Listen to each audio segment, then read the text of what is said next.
Amigos televidentes, continuamos con Cerrando la Noche y como es costumbre vamos a conversar con los invitados que diariamente desfilan por este espacio. Tenemos un compromiso con la teleaudiencia porque el presidente de la República se presentó ante la Asamblea Nacional y pues la verdad teníamos el compromiso de que un funcionario del gobierno, una persona cercana al partido de gobierno, pues estuviera y pudiera hablar precisamente del discurso del presidente. Y bueno, tenemos en esta noche al pastor Dio Astacio, quien es el director de la Oficina de Enlace del Poder Ejecutivo con la comunidad cristiana y además vocero, ¿por qué no? Vocero del presidente, en este caso el presidente Luis Abinader. Don Dio Astacio, buenas noches y bienvenido a Cerrando la Noche. Muchísimas gracias, es un enorme privilegio compartir con ustedes aquí. Y cerrar la noche con ustedes dos, ¿verdad? Gracias. Cerrar la noche con ustedes dos. Gracias. Gracias por esta oportunidad. Yo creo que la pregunta obligada es su punto de vista de la locución del presidente de la República, donde casi por un espacio casi de 3 horas se dirigió a la nación y que desde mi punto de vista fue una de las rendición de cuentas que yo considero más exacta, más detallada, donde se elaboró y se dijo todo y además se hicieron promesas de cosas que faltan todavía por hacer. Pero, ¿qué dice Dio Astacio? ¿Qué dice el dirigente yo pienso que del PRM? Desde Juan Pablo Duarte hasta este momento no habíamos tenido una real rendición de cuentas ante el Estado dominicano y ante el pueblo dominicano. La gente habla del discurso. Yo no creo que eso es un discurso, eso es un informe. Eso es un informe, una rendición de cuentas es un informe. Y un informe no puede ser emotivo, un informe no es subjetivo, un informe no es expresivo, ni es maquinador, ni es maculador, no tiene que venir con mácula. Un informe es frío, sencillo, pragmático, porque tú vas a informar qué hiciste con los fondos que pusieron en tus manos. Entonces, el Senado o el Congreso de la República, y por eso la rendición de cuentas es ante el Congreso, aprueba un presupuesto todos los años y lo que debe hacer todo presidente es ir ante ese Congreso que convirtió en ley un presupuesto, decirle, miren, del presupuesto que ustedes me dieron yo hice esto y esto y esto y esto. Y eso es tan frío, tan objetivo, tan pragmático, tan poco emotivo, que puede hasta cansar, porque los informes cansan. Yo he estado dirigiendo numerosas asambleas y en esa asamblea la parte que más cansa es la parte de usted informar, de dar un informe. Entonces, por primera vez en República Dominicana el pueblo puede entender lo que realmente es una rendición de cuentas versus un discurso politiquero, populista, que busque otras cosas, que subyaga otras cosas detrás de eso, pero el presidente fue sumamente práctico, expresivo y por eso tan extenso. Hay que acostumbrarse, que aquí no estamos acostumbrados a que nos rindan la cuenta, aquí no estamos acostumbrados a expresiones extensas, aquí queremos algo ligero y ya, y salgamos de eso. Y el presidente no es así, el presidente es un hombre de profundidad. El presidente, si te dice a ti que te va a ver, él te ve y le da seguimiento hasta verte, ¿me entiendes? El presidente, si estamos en una reunión, cosa que hacemos muy a menudo, es de trabajo y todo el mundo tiene que informar y no es un tema político. Sí, no, fulanito dijo, pero no, dime cuántos son, ven, dame el informe. No, pero yo el otro día sabía y va anotando todo lo va anotando y ahí mismo va llamando a cada funcionario. Mira, fulanito, aquí está diciendo Perencejo que está pasando, ven, echa para acá, ven. Es a trabajar que vamos. Entonces, como él es así, entiendo que esa rendición de cuentas tuvo esa connotación. Licenciado, usted ha planteado varias cosas, que no fue un mero discurso. No es discurso, que es fue un informe, que fue una rendición de cuentas, que no estuvo cargado de ningún elemento relacionista, como se ha dicho, y me gustaría que usted profundice en eso. Porque evidentemente, cuando hablamos de rendición de cuentas, yo no solamente informo de lo que compré, yo debo decir lo que me sobró. Yo debo decir lo que hice, pero también lo que prometí que no pude hacer y por qué no lo hice. Yo pienso que eso es lo que se llama una rendición de cuentas, un pasar balance de la ejecutoria del año pasado. Y eso lamentablemente, aunque usted menciona que de la época de Duarte no se ve hecho un informe, yo creo que tampoco se ha hecho porque han faltado elementos para que se constituya una rendición de cuenta efectiva. De los hechos alrededor del Congreso, vimos primero que desde el presidente del Senado, en nombre de la Asamblea, estuvo promoviendo la reelección del presidente de la República. Y usted dice que no hubo si tú dices que él la promovió, yo en ningún momento lo vi.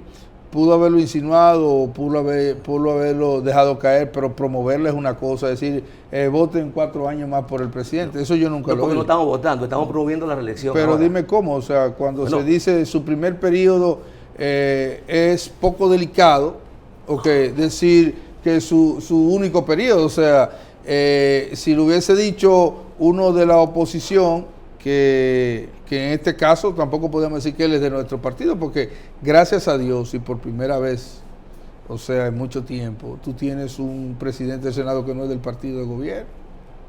Eso no es suficiente. O sea, eso es mucho. Tener un presidente del Senado que no es del partido de gobierno y que sea respetado ahí. Que es aliado, lo que tú quieras, pero no es del partido. Ok. Tú tienes un presidente de la Cámara de Diputados que aunque es presidente del partido, aunque es miembro del partido, pero no es un vinculante con el presidente como usted lo tuvo hace varios tiempos. Tú sabes lo grande que es tú tener una hermana del presidente como presidente de una Cámara de Diputados. Pero ¿en qué país del mundo cabe eso? Entonces tú tienes un presidente que gracias a Dios es democrático. Tú tienes un presidente que por primera vez te nombra un ministerio público que nada tiene que ver con él, ni con el partido. Y que lo ha respetado y que dijo que no le iba a llamar y no lo ha llamado. Y por eso no se habla de justicia en ese informe, porque el presidente no... ¿Por qué tiene que el presidente que hablar de justicia en un informe que él independizó la justicia? Ok, entonces, si hay algo grande que se ha logrado en este gobierno y que yo le atribuyo al presidente Luis Abinader, es el siguiente hecho, te lo voy a graficar. Aquí hace 3 años, 4 años, a ti te regalaba una gorra, un mayor, y tú la ponías ahí adelante, la gorra de un mayor, la gorra de un militar y no te paraban. Busca eso ahora. Aquí un hijo de un funcionario iba y daba una galleta y daba un manoplazo, un asunto, y había que abrirle paso porque él es el hijo de fulanito de tal. La hermana de un funcionario daba galletas, un hermano, un presidente entraba. Busca eso. Entonces estamos abocándonos por primera vez un país que ha entrado en un estado democrático de empoderamiento de la ciudadanía, donde aquí cualquier funcionario sabe que no puede estar haciendo fechoría, pero no solo fechoría, porque eso lo sabe todo el mundo, que no puede estar cometiendo abuso, que aquí el mismo policía ya te graba. O sea, los policías han agarrado generales y lo han hecho destituir.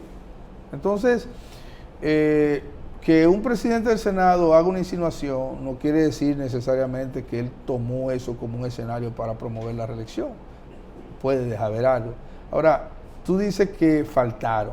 El presidente habló, lo primero que tú haces cuando, yo soy mercadólogo y administrador de empresas. Y cuando yo voy a dar un estado de resultados, yo debo empezar diciendo cómo no fue. Y yo empiezo diciendo, bueno, nos ganamos en este año 30 millones de pesos. Ahora déjenme explicarle cómo y qué hice. Nos ganamos este año. Entonces el presidente empieza su discurso diciendo, bueno, el Producto Interno Bruto creció un 4.9%. Uno de los mejores en toda la región y en el mundo. Pero eso es un resultado tangible de lo que yo hice con tu dinero. Ese es el primer resultado. Saber si estamos en rojo o estamos en azul. Saber si crecimos o decrecimos o empatamos. Para que tú tengas una idea, la República Dominicana históricamente viene creciendo un porcentaje casi de un 5%, pero no en época de pandemia, no en época de guerra. O sea, el presidente llevó la República Dominicana al mismo nivel de crecimiento que creció en todos los años, los 20 años anteriores, que fue un 5%, pero superando la pandemia y superando la guerra de Ucrania. Cosa que no pasó en muchísimos países. Estados Unidos fue el 2 punto y pico que creció, casi en la Comunidad Económica Europea menos del 2% que creció. En muchos otros países de Latinoamérica incluso decreció el Producto Interno Bruto. Entonces así empieza el informe del presidente. Ahora empieza también diciendo lo siguiente: tenemos ahorros, récord, 14,000 millones de dólares en cuentas, en reservas nacionales. Eso está diciéndole a los accionistas, que es el pueblo, y a los señores, que es esa asamblea, que me dieron un presupuesto, y decirle: mire, su dinero, además de yo crecer, yo le tengo reserva ahí. O sea, no solo crecimos de manera global como país, sino que yo también se lo he demostrado, porque sí crecimos, pero no tenemos un peso guardado. Yo no tengo un peso en el bolsillo y el país crece. Tengo un peso guardado en las arcas, ahorrado, pero yo no tengo un peso en el bolsillo. ¿Quién no tiene un peso? Yo no tengo un peso. Bueno, pero eso es un tema personal. ¿Y para qué elegimos los gobiernos? No, para que te llenen el bolsillo de dinero a ti. No, para resolver los problemas de la gente. Para eso trabajas tú. Y para resolver los problemas de la gente. No, pero los problemas de la gente tiene que resolverlo la gente. ¿Pero para qué tú quieres un gobierno? No, para que cree una estabilidad en un país y tú te desarrolles. Pero podemos estar en el país que sea, tú puedes irte a Rusia y si tú no te mueves, tú no vas a tener un peso en el bolsillo. Te puedes ir a Suiza y si tú no haces tu trabajo, no vas a tener un peso en el bolsillo, a menos que tú quieras hacer la Warfare de Estados Unidos y que te manden un salario a tu casa. El problema es que usted tiene un peso en el bolsillo, no necesariamente tiene que ver con un gobierno. Hay gente que podemos estar en el gobierno que tú quieras y no va a tener un peso en el bolsillo porque lo gasta todo y se lo bebe todo, o sea, y lo fuma todo. O sea, eso no es el problema. Hay gente que gana 100 pesos y tiene ahorro, y hay gente que gana 1 millón y no tiene un peso en el bolsillo. Es un tema personal. Ahora, lo que el presidente tiene que crearte a ti son las condiciones, y te lo voy a demostrar de la siguiente manera. Él te dice: nosotros hemos crecido en inversión extranjera un 27%. Pero eso es lo que se quiere, que venga la inversión extranjera y creemos los empleos, y que venga la inversión extranjera y te traiga 3.950 millones de dólares, como te lo trajo récord también, la inversión extranjera. Entonces, eso es lo que hace un presidente, que crea un clima de estabilidad. Por eso, no fue en vano que Manuel Corripio, al salir de la rendición de cuentas, dice, pero los números están ahí y lo hemos visto, se ve, se traduce en la inversión extranjera, se traduce en el clima de estabilidad del país, se traduce en el crecimiento de las empresas locales, se traduce en el aumento de la cantidad de empleo, que también lo demostró el presidente, lo aumentó en zona franca, lo aumentó en el sector privado, también se muestra. Entonces son indicadores, un presidente lo que va a hablar de esos grandes indicadores. Ahora siempre, y no lo digo yo, lo dijo la Biblia. Jesucristo dijo: los pobres ustedes siempre lo van a tener en medio de ustedes. Y yo nunca entendía eso hasta que un día lo entendí. ¿Tú sabes por qué? Porque hay gente que decide ser pobre. Nadie lo ha hecho pobre. Hay gente que se decide en su vida. Hay gente que está pidiendo en las esquinas que usted va y lo saca y te dice: no, espérate, déjame tranquilo. Y usted le ofrece un trabajo y te dice: no, tú eres loco. Y eso es un tipo de pobreza por elección. Entonces, el presidente está para crear un clima de estabilidad, lo que no hay en Haití, lo que no hay en Venezuela, lo que no se está dando en Bolivia, lo que no hay en Nicaragua, lo que no hay en muchísimos países de Latinoamérica, que lamentablemente no tienen un clima de inversión y de estabilidad como el que se ha creado en este país, y no por eso República Dominicana, siendo un país pequeñísimo, hoy se convierte en la séptima economía de Latinoamérica.